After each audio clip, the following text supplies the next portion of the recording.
All right, guys. Anik is known for his incredible YouTube channel, being one of the legends in MMA media, of course, Morning Combat. But most importantly to us here at Submission Radio, he's just a sexy legend. LT himself joining us live from his house, looking sharp as a tack, always adding to that setup. The one and only Luke Thomas joining us to chat about what's going on in the world of combat sports. Luke Thomas, welcome to Submission Radio, man. Always a joy to be here. Happy to be back, gentlemen. How are you? Yeah, not too bad, you sexy beast, LT. All right, let's get straight into it. Dude, Fury and Usyk. Holy shit. Hold on to your underpants. Immediate reactions. What did you think? Now that he's undisputed champion, where does this sit for you? Where does Usyk sit as one of the greatest heavyweights of all time? Man, there's so much to digest about this. I had my hesitations throughout that Usyk would win, but my official prediction was that he would get it. But, you know, I didn't really know. I was just kind of like a little bit on one of those. Golly, dude, I have been sitting here trying to think about who is the best boxer in the world. Is it Naoya Inoue? Is it Bud Crawford? Is it Oleksandr Usyk? I don't know, but it's definitely one of those three. It feels like we're living in an era where we have three all-time greats and not necessarily in their prime. I think Bud is 36, Usyk 37, and then you've got Inoue, I think, at 30. So they don't have necessarily a ton of time left, although some, obviously, they're still doing amazing things. But I want to say first thing, if you're a combat sports fan, you got three of these guys all at once who are turning in incredible performances and all in different ways. Inoue is going there and just blowing people away with athleticism and power. Skill too. Bud Crawford, just, I mean, an absolute assassin what he did to Errol Spence. Obviously more than just that, but that was the last one that kind of really affirmed his place. And then we all saw what Usyk did yesterday. Different ways in which you see greatness manifest. They don't have the same style. They didn't win the same way, but nevertheless, the achievements so epic that you have to put them all in the same conversation. I would say this. Usyk doing what he did at cruiserweight, doing what he's done at heavyweight, and more to that point, all of those guys from the 2013 Ukrainian national team. And by the way, this was a world amateur champion. This was an Olympic gold medalist. I mean, at every level, this guy has done the highest level of achievement. And what really stands out to me about it all, and Stephen Breadman Edwards was the one who really made this point to me, is you actually watch Usyk, you know, round to round. Is he does he have the prettiest style? No, not necessarily. Does he win every round dominantly? No, definitely doesn't. But when it's time to win rounds, when it's time to take over a fight, and when it's time to really implement what he does, this dude just can't be stopped. He wins all the big rounds. He wins all the big fights at all the big levels at every stage of his career. It is a genuine privilege to be able to watch what he has done. It's a privilege to be around at a time when him and Crawford and Inoue are all doing what they're doing. And all this time, boys, I thought it was the Deontay Wilder, Anthony Joshua, Tyson Fury era of heavyweight boxing. Yeah. No. Turns out it's Oleksandr Usyk's. Oh, man, it's insane. The whole fight, by the way, just had all the drama, all the entertainment, all the boxing that you could ever want from a fight. Basically a movie. There was one point in a corner where Usyk was kissing his cross. There was one point in the fight where Tyson Fury was doing crazy faces to the crowd. But then, of course, there was that sequence, and I want to get into the sequence with you, Luke, to get your thoughts. A lot of people are thinking later on in the fight when Usyk was able to land those incredible shots on Tyson Fury and stumbled him backwards, one of two things. Some people thinking maybe that the count went a little bit too long. I mean, maybe that was it. Maybe that fight should have been called. And other people sort of rewatching the replay saying the referee kind of stepped in there and saved Tyson Fury a little bit without letting the sequence finish. What were your thoughts on when you were watching that? Because, man, Fury was hurt. He was very hurt in that moment. I'm not nearly as mad. The referee was Mark Nelson. I'm not really. Okay, so, I mean, it's one of those things where it's like, could there have been potentially a better way to do it that would have been more in keeping with the rules in a strict sense, and then therefore some of these concerns about officiating would go away? I mean, you could maybe make that argument, but I actually feel like he got it right for two reasons. One, if in boxing the rule is if you get hit with a shot and then the only thing keeping your balance ultimately is the ropes, the referee does have an obligation to step in and count it. That is considered a knockdown. In fact, Jake Paul should have had a knockdown against Tyron Woodley for that very reason, actually. But obviously this is high level boxing, so the fact that he actually intervened to me is not a problem. But what I've seen people say is, well, look, Fury was kind of like floating around the ring like, a pinball or something, And I'm trying to put myself in Mark Nelson's shoes. If you actually go back and watch very carefully, what you end up seeing is clearly Fury's in deep trouble. I don't mean to say that he's not. He is badly hurt. However, what you'll notice is he doesn't exactly fall into the ropes too much. I mean, there's some of that, but it's more a lean. What you notice is by the time Mark Nelson intervenes, it's when even he can't keep himself up from the lean.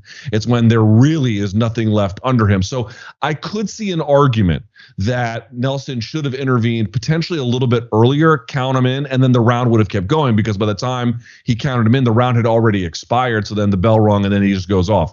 If you want to make that argument, I don't think that's the craziest thing. But I do think Mark Nelson was trying to let the fight play out. And by the time that he could no longer, even with the lean, it's a bit of a falling lean, but he still kind of got it under him. It's when if that part finally collapses, I feel like he was trying to get it right. Maybe he didn't get it exactly right, but he got it more right than wrong, in my opinion.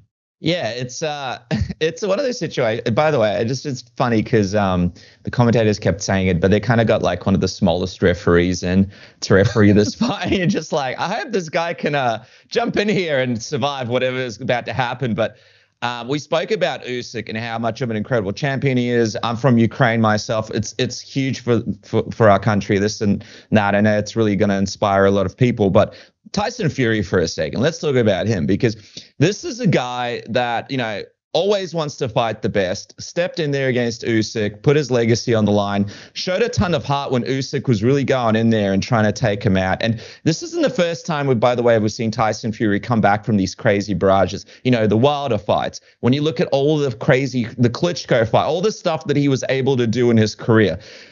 Let's say, he doesn't win this rematch. We'll talk about that in a second. Where does Tyson Fury sit for you in the legacy that he's got? Because he's definitely claimed a special part in heavyweight boxing that can never be sort of forgotten. So I think he had been of the belief that he was the guy of the era, and it turns out that that's really not true. Now, he did have a moment. Obviously, he was the guy who unseated Klitschko. Wasn't a great fight, but he got the job done. And so to an extent, obviously, he still will be a guy who was part of ushering in a new era. I do think you have to give him that. And then to the point that you raised, I mean, people forget, like before the Klitschko fight, he was coming in there, doing Batman and Joker skits and changing. People forget all this. Yeah. Dude, he was a complete wild man. I mean, and then obviously the 3 fights with Wilder were electric, right? I mean, this is, some of the other ones didn't necessarily have to happen. The Dillian White one was kind of a waste of everyone's time, but the last of those anyway. But the point I'm trying to make is, he was a shot of adrenaline, I think, into heavyweight boxing, and he raised some interesting questions too. It's like, is a guy who is he's putatively 6'9", but I think in actuality he's closer to 6'6", 6'7". But this huge guy who moved like no one else before. He raised some interesting questions, like, could a Muhammad Ali do well in this era or not, or is this just the era of big monsters like Joshua, and then obviously Fury is even more of this sort of like unusual proportion. And so he occupies a special place in that regard as well. It just turns out he's not the preeminent heavyweight of this time. That belongs to Oleksandr Usyk. So I think there is something to be said that whatever place that he thought he was going to hold has been compromised. He is actually now part, I think, of a larger. I mean, here's the reality, guys. Like, is every heavyweight of this era super awesome? No, not necessarily. But this is a very respectable era of heavyweight. Yeah. And I think Fury's skill, in addition to his size, and then the way he performed actually on Saturday was pretty good. Like, they're bringing a lot of esteem and glory back to the heavyweight division. It's just that he's not the leader of that movement. He is a key contributor to the turnover to this era, and then making this era part of what it was, but just not the dominant figure. Not today, and probably not ever. Well, that was going to be the next question. Do you think he can get it done in the rematch? Do you think there are enough adjustments that he can make? And if so, what would they even be if he wants to beat Usyk in this rematch? Dude, so I've actually gone through. I'm going to do a breakdown for my channel, and Nice. I've gone through the footage here today, and so, dude, the first 6 rounds he fought well. Now it looks to me like Usyk might have been letting off the gas a little bit early in order to really steamroll him a little bit later. That's not totally true, but I do think there's something of playing it slow that played a role here. But dude, he had a good game plan. He would post with the lead hand. He was constantly moving side to side. He was going to the body, which, obviously Usyk had shown some weakness to the body previously, not just in the Dubois fight, but in other ones as well. Like, dude, his trainer, Sugar Hill Stewart, this is a very, very good trainer. It's just that, and that obviously performed well. But once Usyk began to do what he does, right, where it's the pendulum stepping, it's the in and out, it's the dominant angles, it's the, I went back and I watched, like, if you just watch from round 7 to 10, you're like, oh my God, this guy's just getting, Fury's getting dominated. And then you actually go back and watch, like, pick a round that he cleanly lost. Let's say like round 5 for Usyk. You can just tell Usyk is being a little bit intentionally withdrawn from that, because once he starts layering his offense, I will give Fury credit. Obviously, after you have to give Fury a ton of credit. Dropped by Steve Cunningham, dropped by Ngannou, dropped by Wilder, basically dropped by Usyk, and he rallied every single time. And in all but the Usyk fights, won them. Right? I mean, this guy has incredible resiliency, and you can even argue he won maybe a couple rounds after getting dropped in the 9th. But the point I'm trying to make here is, once Usyk began to layer his offense the way he wanted to by drawing out these reactions, and obviously Fury has, where did Francis Ngannou drop Fury? With his left hand. What was the biggest punch he took in this fight against Usyk? Left hand. His defense on his right side is constantly a problem. And that was the one he was knifing to the body of Usyk, but he never brought it back. And so Usyk just lit him on fire. And once that got going, dude, there wasn't much he could do. So let's be clear. He's big, he's strong, he's talented, he has a phenomenal team, he's got all the resources in the world. There are ways, obviously, a second fight could go that would be in his favor. It wasn't such a runaway that you couldn't imagine favorable judging, or a bad stroke of luck hitting Usyk or something, right? Or having an off night, even potentially. Small margins of error create huge differences in outcomes. But I don't think he's better than Usyk, if that's what you mean. I think Usyk is clearly better, and I suspect that that's what will happen in the second fight. However, that being said, I would love to see it. What I love about Tyson Fury as well is he's one of those fighters who, if it's a rematch or something to overcome, he seems to go to the next level. And I was watching that weird reality show that he had on Netflix, and it's just like, the guy's life is just, I don't know if there's any truth to what we saw, but if there's any truth to that, and his daughter's having like a birthday party, and he's got to go for a jog because things are getting too much. Or you know what I mean? Like, there is no structure to the guy's life, but I think what does bring structure to his life is having a challenge to overcome. So I wonder if Usyk brings that challenge and will bring out a different level of structure and sort of camp to him. But I will say exactly what you said. For a guy like him who's so rich, who's done it all to get up every single time, to stay in the fight when he's getting beat down like that by Usyk, what incredible heart, and a real testament to boxing when we know. And I'm about to ask this question next. Boxing has two very different sides. This is the other side of boxing. Tyson versus Paul. We've seen some of the presses now, Luke. There's been some interesting questions from media. There's been some, Mike Tyson looks good. He was in a wheelchair not that long ago, I think like a year and a half ago.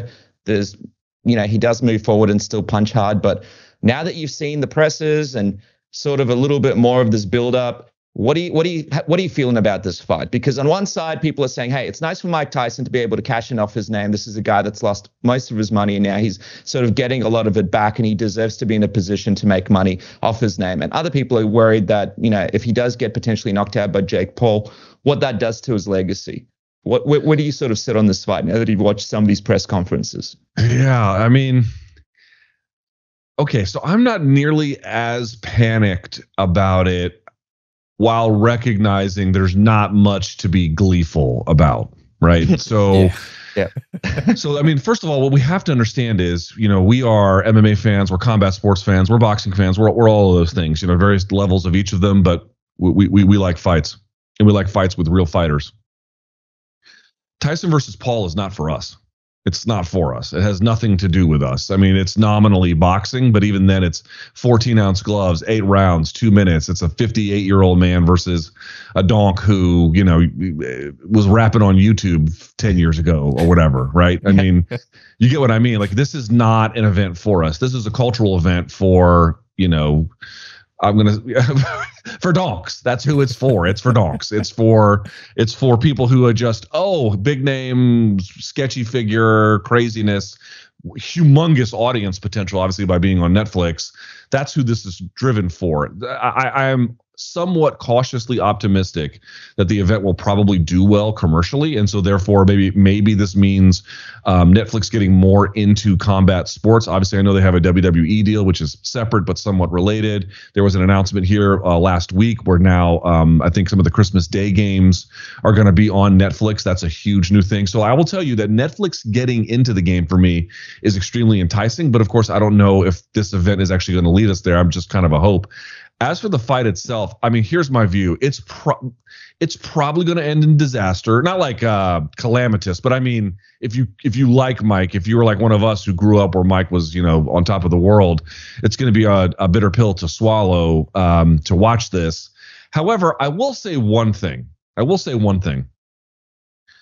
For a celebrity, Jake Paul is a good boxer, but by good boxing standards, Jake Paul is just a celebrity. And I hope folks understand that there's a difference.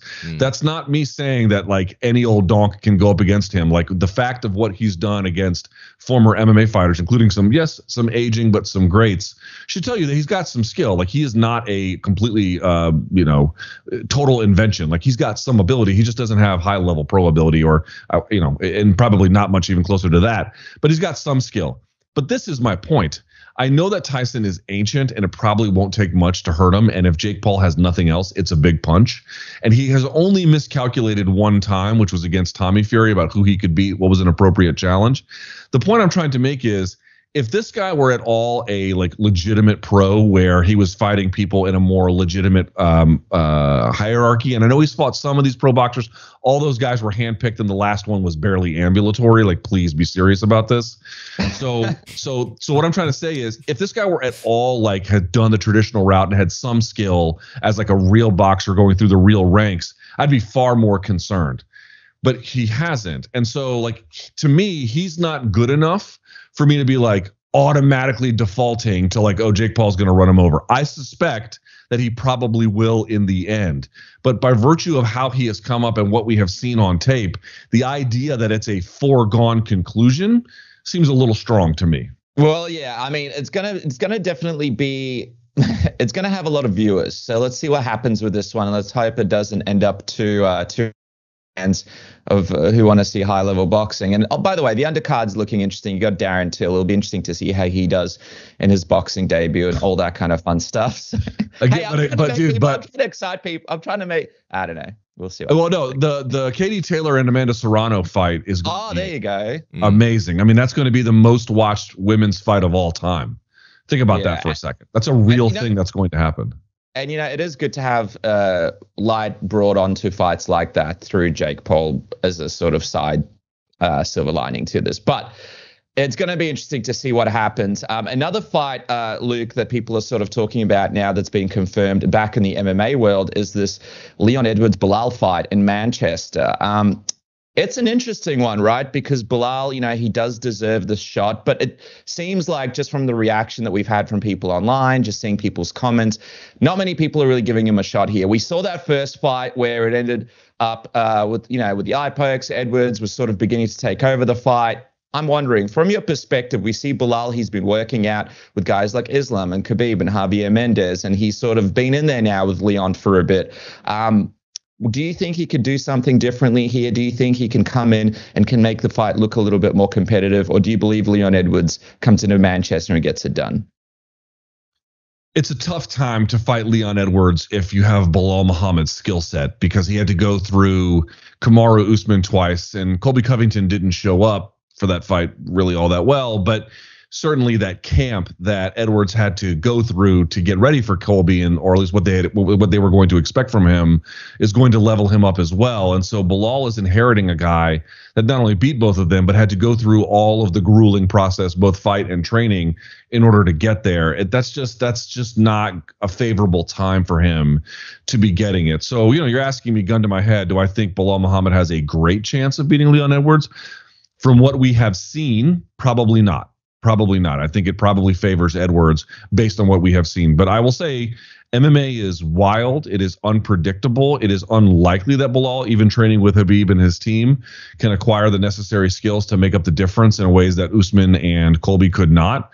But I've seen all kinds of fights where I thought the guy going in, I mean, how many times have I been on Submission Radio and been like, oh, Sean Strickland's got no shot against Izzy. Whoops. You know what I mean?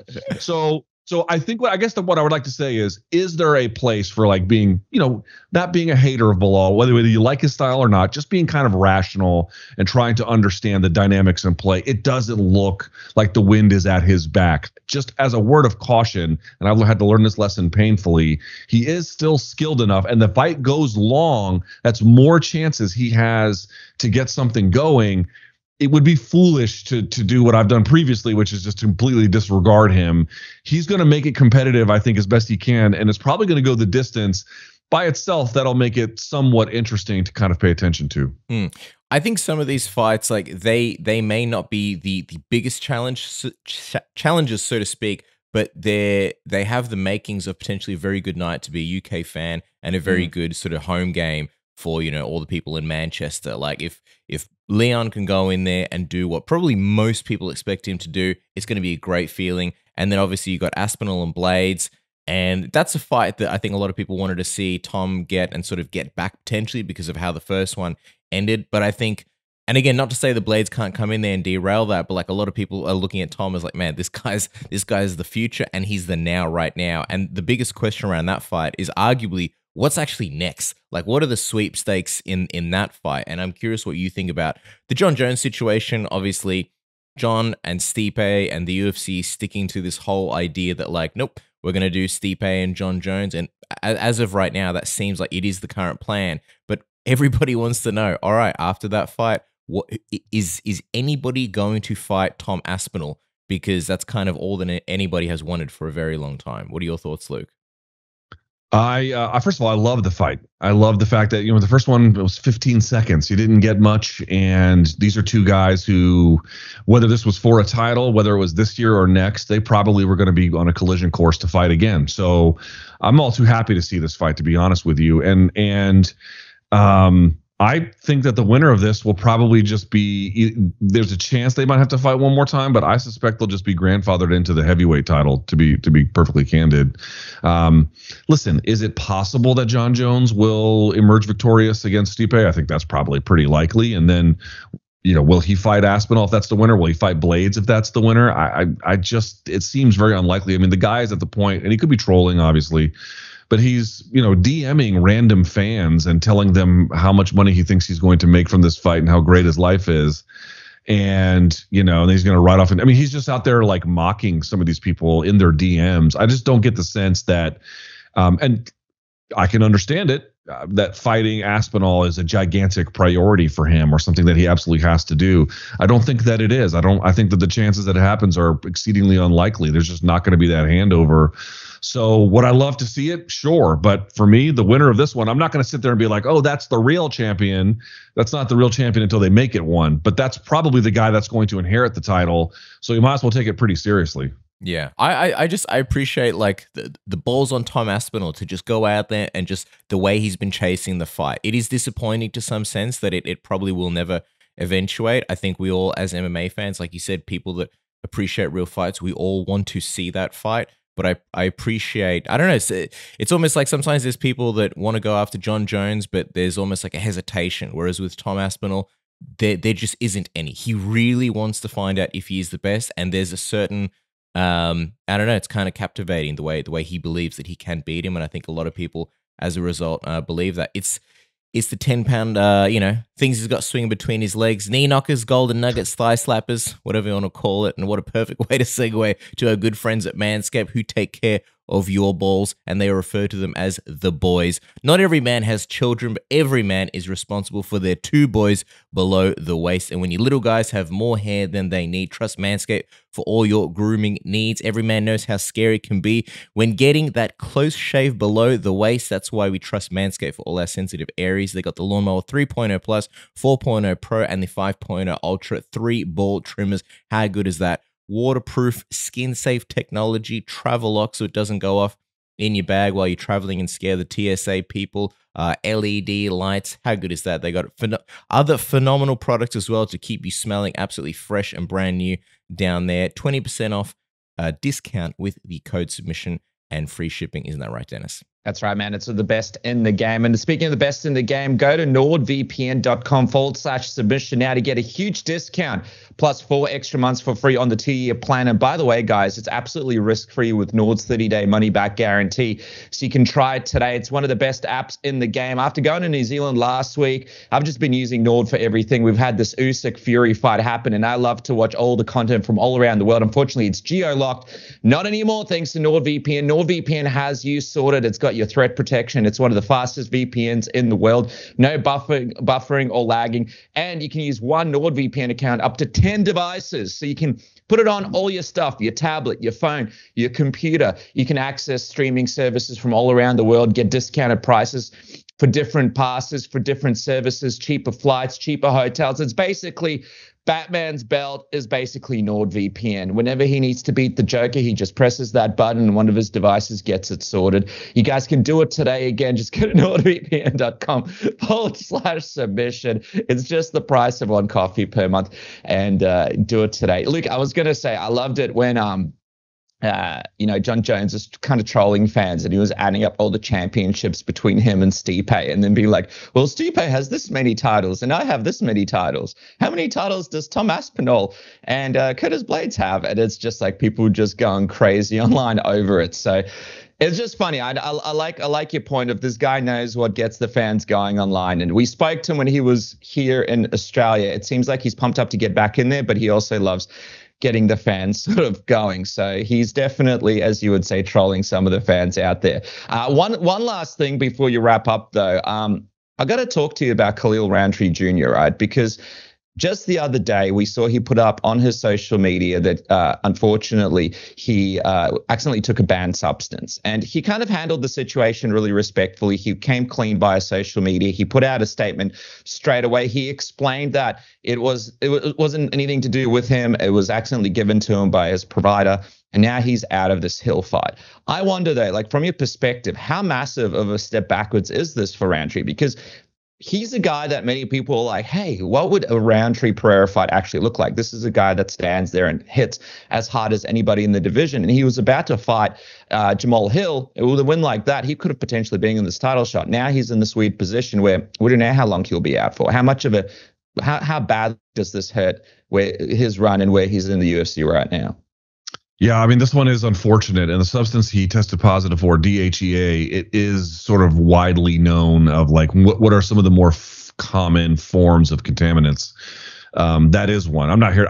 God only knows, whether he took something or whether he got a contaminated supplement. I'm just saying one of the ways to interpret this is this guy is on a hot streak. He did not necessarily monitor what he was putting into his body quite as closely as he should have, and it could derail everything. I mean, it's very, very hard to regenerate a title shot, especially with time off, and is the red opponent going to be available?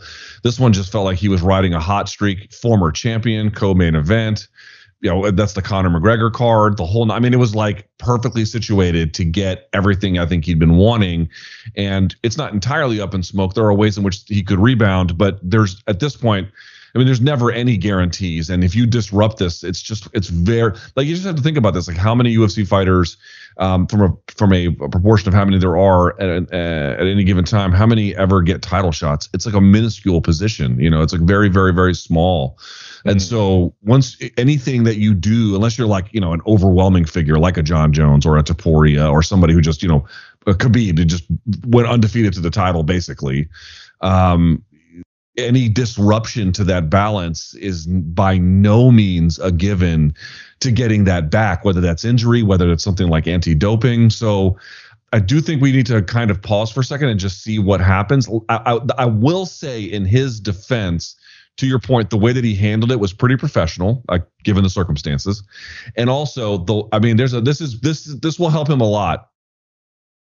Light heavyweight is wide open. I mean, wide open. So while this is definitely suboptimal, and I don't take back anything I said about how difficult it could be to get to a UFC title, and then, essentially almost twice, sort of, with this, not quite, but rearranging the circumstances again. But if there was any division to do it in, it would be light heavyweight and then heavyweight, where you can kind of ascend relatively quickly. So down, but definitely not out. Well, I guess one of the questions now is like, who fights Hill now? And like some people have suggested, hey, what about Carlos Ulberg? He just had that 30-second demolition the other weekend. He's got great momentum. What do you think about that fight, Luke?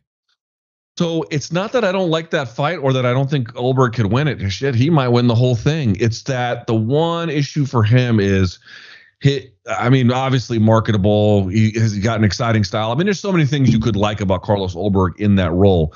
But if I'm being honest, one thing that I can also see is that he is not quite as battle tested against the upper end of that division, in particular, like genuinely halfway decent grapplers who would get a hold of him. Like, it's not like he beat Ankalaev to get here. You know what I mean? And before, he was calling out who was the one that nearly beat Jon Jones?